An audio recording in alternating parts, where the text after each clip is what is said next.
Həyatda ən qorxduğum, ən nifrət elədiyim, ən acı hesab etdiyim bir duyğu var dostlar.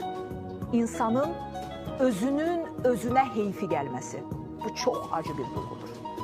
Sən həyatın boyu çalışırsan, sən yaxşılıq etmək istəyirsən, sən sədaqət göstərirsən və nəticə sıfıra bərabər olur. Bax, bu zaman sənin özünün özünə heyfin gəlir. İnsanlar var, öz hallarına bəzən ağlayırlar.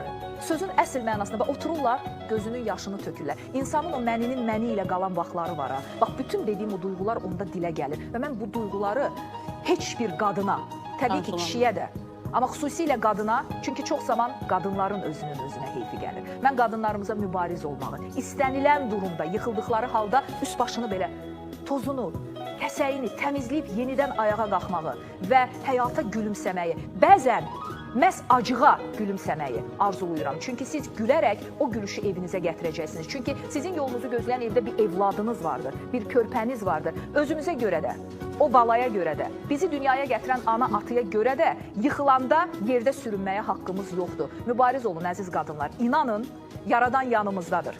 Bütün sınaqlardan üzü ağ çıxacaq. Yetər ki, əynimizdəki abrı, həyanı, namusu, qeyrəti, izzəti itirməyək.